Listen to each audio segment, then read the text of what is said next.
The world is getting crazier. People are acting more and more insane. The end of the world is tomorrow. Tomorrow. There's only one thing to do when the world is falling apart.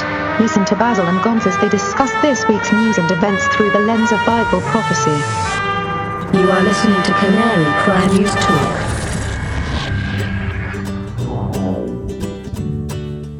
Hey everybody, welcome to another episode of Canary Cry News Talk.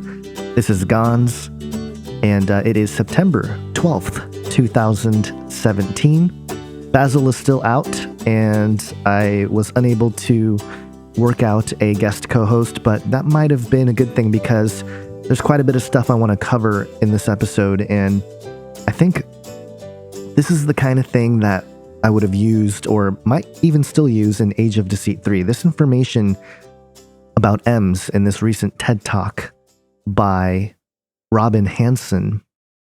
Man, this is, I think this is some groundbreaking stuff that really confirms and verifies all the stuff that I've been talking about on my channel. Many people have been discussing in terms of what a future with artificial intelligence looks like in the hands of man. And I'll get into, actually, let's just get into it right from the get-go because I think this is vitally important.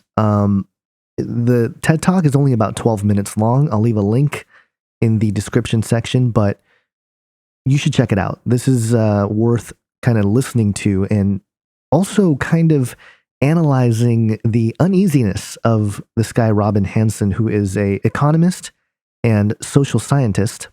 And he talks about the possible future when EMs, or emulations, human emulates, take over the global economy. And what I have for you is an edited version of it. So I took out some of the parts that require visuals. I'll periodically stop and discuss some of the things being said here. But I wanted to bring some of this info right to you because I do think it is quite startling. This is groundbreaking stuff in terms of the implications of where we're at, where we're going. And we've been talking about this for years now. I mean, not decades like some people, but certainly for years. And I'll share with you something that I thought was very interesting that is confirmed in the Word of God. And it surrounds the number 666 and combines some different ideas about it. But I'm going to go ahead and play the lecture. Oops, sorry. Okay, here we go. Someday, we may have robots as smart as people. Artificial intelligence, AI. How could that happen? The idea is to port the software from the human brain. To do this, we're going to need 3 technologies to be good enough, and none of them are there yet.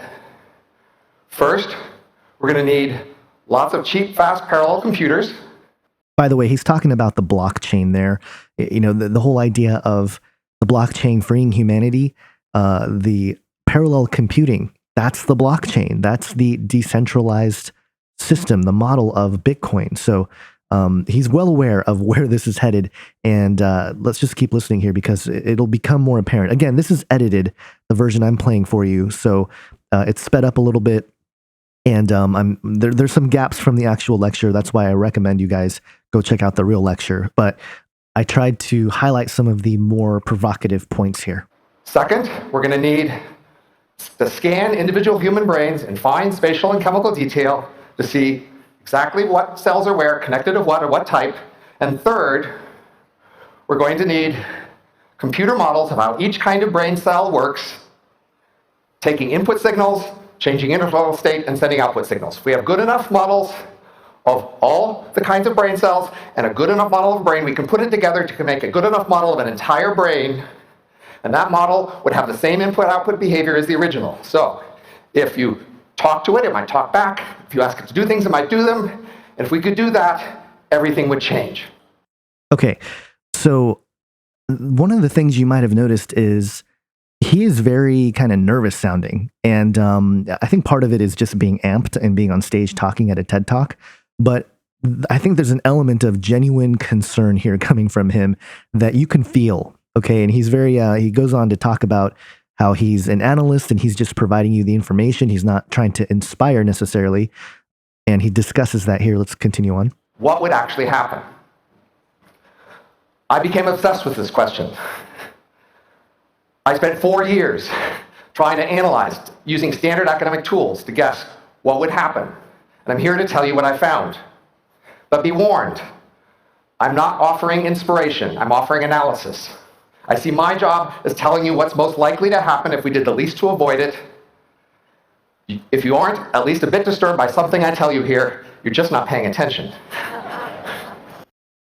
Okay, that's a really important point he makes there. And again, that's what I'm saying is this is so real to him, and this is so immediate in the potential of existing that he is very alarmed. He is very concerned and worried about what's coming down the pike here. And you'll hear why it's so startling. Okay, the first thing I can tell you is that Ems spend most of their life in virtual reality. Now, while this is what you would look like in virtual reality, this is what an M would look like when virtual reality. And it's an image of just a big room full of servers and basically hard drives where the EM would live, which is in virtual reality. And his analysis is really fundamentally what would happen if and when we create an image of ourselves, of man, right, in this computer, in this virtual world. It's computer hardware sitting in a server rack somewhere. But still, it could see and experience the same thing. But some things are different for Ems. First, while you'll probably always notice that virtual reality isn't entirely real, to an Em it can feel as real to them as this room feels to you now or as anything ever feels. And Ems also have some more action possibilities. For example, your mind just always runs at the same speed, but an Em can add more or less computer hardware to run faster or slower. In addition, an Em can make a copy of itself at that moment. This copy will remember everything the same, and if it starts out with the same speed, looking at the same speed, it might even be told, you are the copy. An Em can make archive copies, and with enough redundant archives, an Em can be immortal, in principle, though not usually in practice. And an Em can move its brain, the computer that represents its brain, from one physical location to another. Ems can actually move around the world at the speed of light. And by moving to a new location, they can interact more quickly with Ems near that new location. So definitely a lot to unpack there. First off, he's talking about how EM's natural habitat will be in that virtual space. And, while we experience this world in a certain way, this EM or M will experience life from the virtual world as its home, as its domain, as its place of existence. And man, that really taps into the whole idea of digitizing reality, the idea of having the spiritual dimension be virtually created, really, around us, right? And that's another theory or thesis that I've been discussing with the whole idea of an image of the beast and the mark of the beast being sort of at the tail end of how this might all come about. But so that's the first part that he's talking about, that their existence is going to be in the virtual space. And therefore, they're going to have certain abilities that have been literally reserved for God, right? 1,000 days or 1,000 years is of one day to God, right? That kind of thing. Well, he gets into describing that sort of principle in a minute here, but that's one thing he discusses. And then the other thing that's so vital here is this idea of creating copies of itself, the M, so that technically you can have endless copies of yourself as an M. And later on, he goes into talking about how each of these replicas can be assigned or ascribed different tasks. And the original would be you, right? The original would be that human brain, the real human brain. And then the first split or the M would become the center point or the nexus point at which, we will mirror ourselves. And when I say we, I'm talking about the elite that he even describes here in a minute. And then from there, different clones of itself, a mind of its own, really. And man, this is just crazy, the stuff he's getting into. I'm just going to be quiet here and let it play out a little bit more. But I think he gets into what Ems choose to do here. Here we go. What do Ems choose to do? To understand that, we'll need to understand 3 key facts. First, Ems, by definition, do what the human they emulate would do in the same situation. So their lives and behavior is very human. They're mainly different because they're living in a different world. Second, Ems need real resources to survive. You need food and shelter or you'll die. Also, Ems need computer hardware, energy, cooling, or they can't exist. For every subjective minute that an Em experiences, someone, usually that Em, had to work to pay for it. Third, Ems are poor. The Em population can grow quicker than the Em economy, so that means wages fall down to Em subsistence levels. That means Ems have to be working most of the time. Humans basically do what it takes to survive. And this is what lets me say so much about the Em world. When creatures are rich, like you have to know a lot about what they want to figure out what they do. When creatures are poor, you know that they mostly do what it takes to survive. So we've been talking about the Em world from the point of view of the Ems. Now let's step back and look at their whole world. First, the Em world grows much faster than ours, roughly 100 times faster. So the same amount of change we would experience in a century or two, they would experience in a year or two. And I'm not really willing to project this age much beyond that, because plausibly by then something else will happen, I don't know what.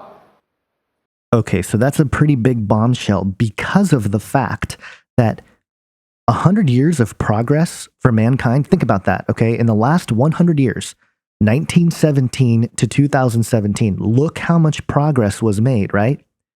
And then think about the Em just living in that virtual space, having that kind of acceleration, okay? And remember, the Ems can affect our physical world, okay? Because we actually hold the cards in some regard to their existence, right? We will be the ones that hold the actual physical property that houses the servers and whatnot. So in a certain sense, these Ems can't survive without humans. But the problem is the human heart is corrupt, folks. We know this. This is the premise of biblical Christianity that, there's none righteous, not one, right? So given the conditions that we are in terms of our heart, the human emulates, the Em, will certainly have, not so good intentions, I think, when it comes to a certain level. Maybe it's just self-serving, but that idea of self-service is at its core satanic, right? If you know the Crowleyan sort of thing about, do as thou wilt.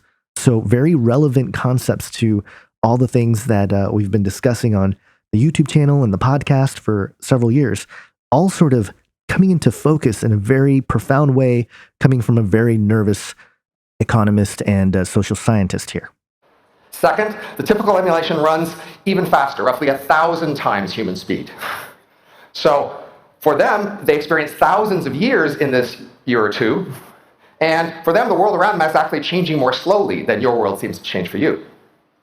Third, Ems are crammed together in a small number of very dense cities. This is not only how they see themselves in virtual reality, it's also how they actually are physically crammed together.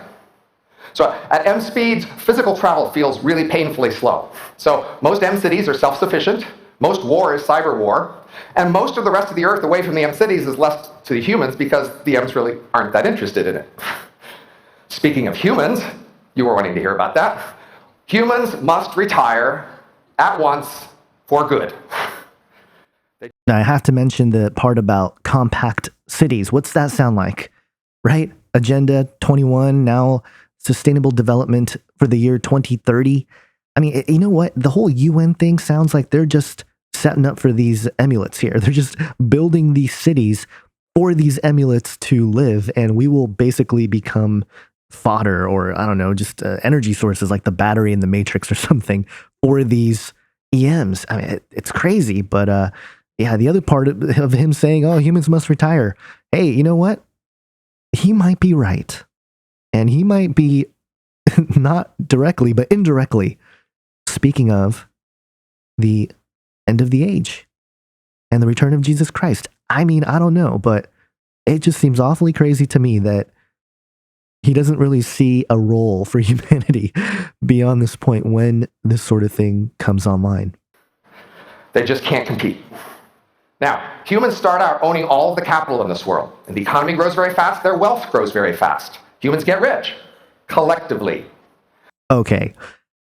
Now again, having read Revelation 13 and the concept of a mark of the beast, because remember, the mark of the beast solves the problem of inequality.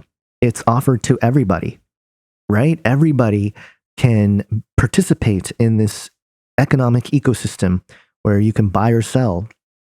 All you demand is worshiping the image. You guys see how prophetic this is?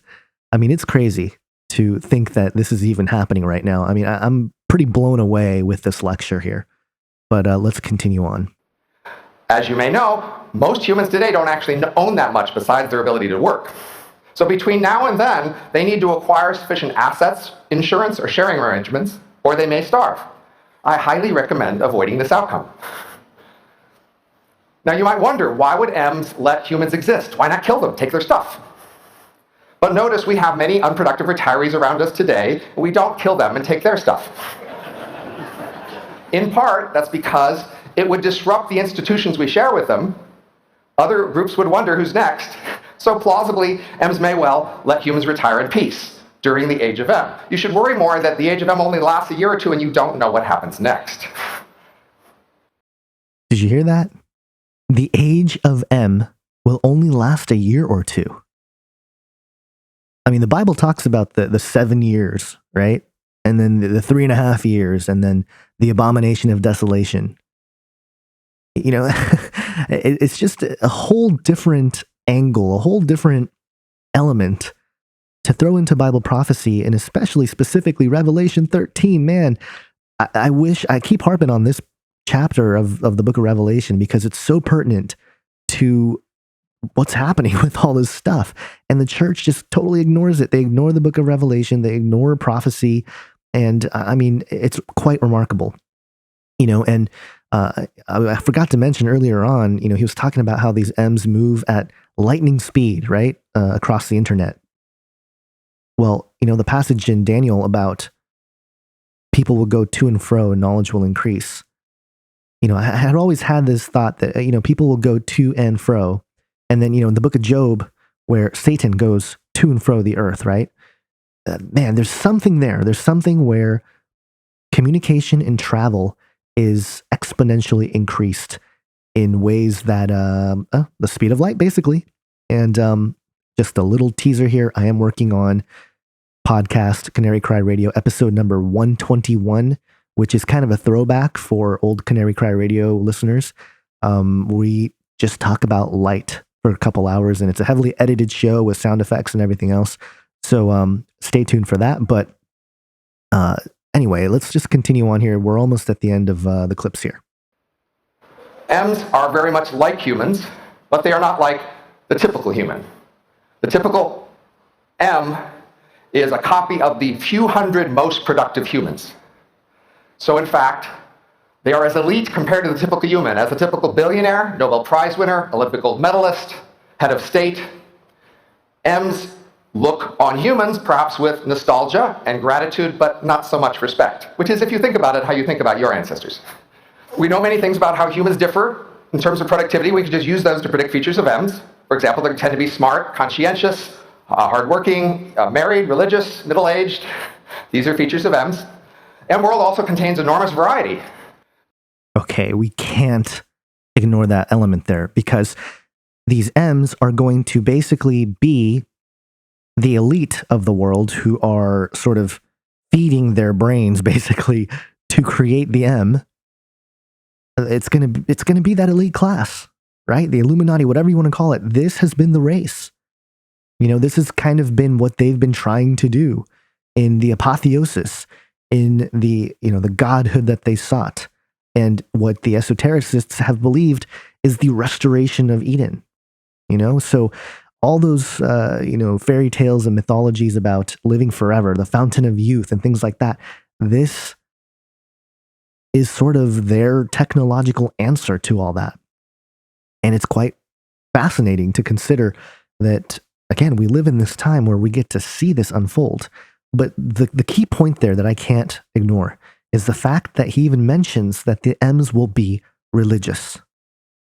Okay, now I have another couple things here to discuss, and I'm sort of running out of time in terms of this podcast episode. I'm going to wrap up this whole TED Talk here, and then I'll get into something else that seems to kind of relate symbiotically. It has to do with the cryptocurrency, but this idea that it's going to be religious. What does that mean?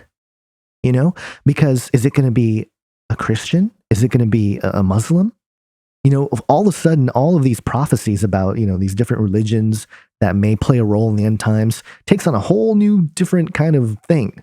If an emulet, an M, takes on some sort of religion. And, you know, the whole concept of a synagogue of Satan takes on a whole different meaning, right?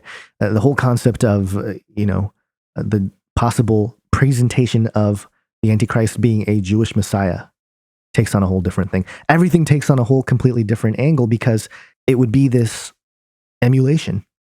And historically, what is an emulation of a human? An image. A carved image. Man, this is crazy. Okay, let's continue. Let's wrap this TED Talk up here. Not only does it continue on with most of the kinds of variety that humans do, including variety of industry and profession, they also have many new kinds of variety, and one of the most important is mind speed. Ems can plausibly go from human speed up to 1 million times faster than human speed, and down to 1 billion times slower than human speed. I know you guys are all eager to evaluate this world. You're eager to decide if you love it or hate it. But think, your ancestors from thousands of years ago would have loved or hated your world based on the first few things they heard about it, because your world is really just weird. So before judging a strange future world, you should really learn a lot about it. Maybe even read a whole book about it. And then, if you don't like it, work to change it. All right, so that's the TED Talk called What Would Happen If We Upload Our Brains to Computers by Robin Hanson, the economist and social scientist, and his concept of Ems and how they will take over. He is suggesting, again, that this is the most likely scenario if we continue on this trajectory that we are on. And, you know, there are different possibilities here with how things can play out. You know, this is where EMPs become a possibility, right? You know, just totally take out all the electronics in a certain location that house these Ems because they're dangerous, that sort of thing. And then, man, how crazy would it be if there are people who defend them? You know, I think it's the EU, it could be the UN, I don't have the info in front of me, but one of those organizations have moved towards giving personhood to robots and AI. So this would constitute that, right? The emulates would be essentially treated as people under the eye of the law. So what's that look like, right? They're going to go to jail or they're going to be terminated. I mean, what if they're out of control? You know, who rules them? I mean, are they going to have their own set of rules? I mean, there's so many questions as to how it will unfold. But in terms of the lecture here, he basically outlines what would happen, most likely, given the tools of analysis that he has at his disposal as an economist and a social scientist. Man, it's a lot to take in, but let me actually show why it's so prophetically relevant. Okay, and it's got something to do with, a very well-known concept of a 666 being a part of, the mark of the beast and the image of the beast. And I've heard many different theories about, obviously the 666 and all that. And it says in the Bible in Revelation 13, verse 18, this calls for wisdom. Let the one who has understanding calculate the number of the beast, for it is the number of a man, and his number is 666.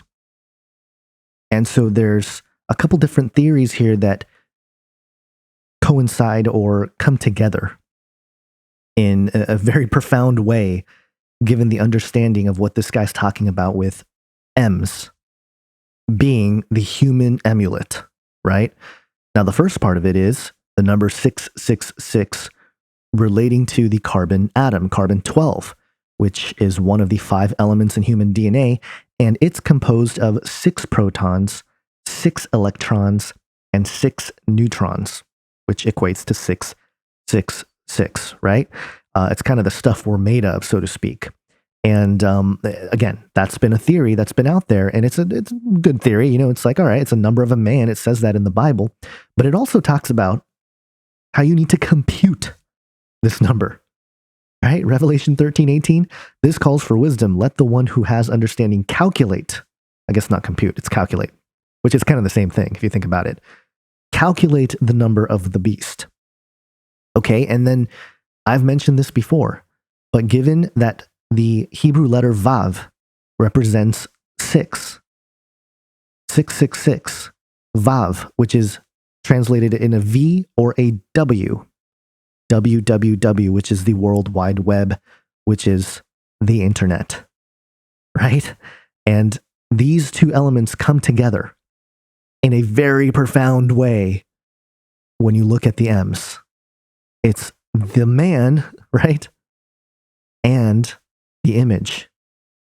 I mean, guys, this is so prophetic. I don't know how else to really package this. And I guess this is the information that's got to be in Age of Deceit 3, because it needs to be presented in a way where the church can sort of grasp it and kind of, consume it.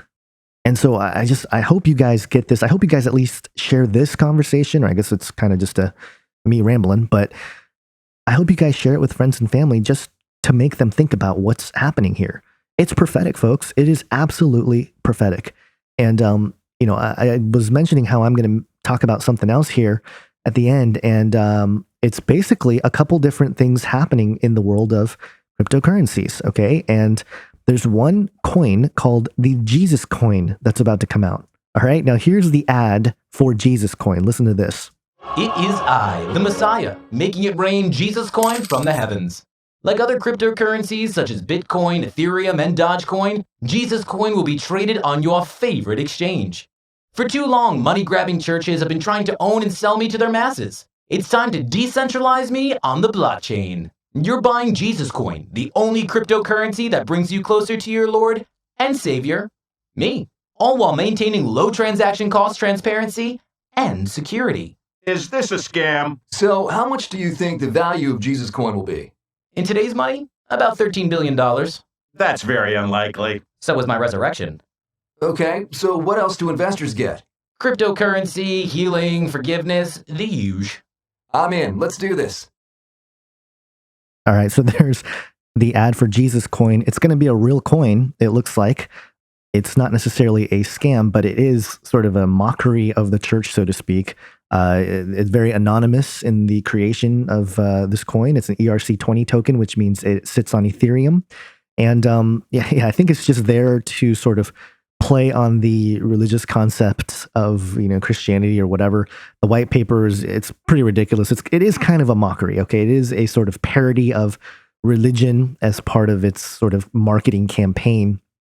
But I wanted to share it because it does touch on the concept of these Ems being religious. And what does religion look like for the Ems, right? It's going to be sort of this commercialized religion. And that makes sense in the concept of worshiping the image, right? I mean, if you're a Christian and you're living in these times and you see an M that claims to be Jesus or whatever, or maybe a really, high-level Christian, and it demands worship, are you going to worship it? The Bible says that many people will be deceived, even the elite if possible. So it's our job to stay vigilant. It's our job to be salt and light and share this information and wake up the church and get people saved. Because there is an answer, folks, and it lies in the real Messiah, the real Jesus Christ. Have an awesome day, and remember to think outside the cage.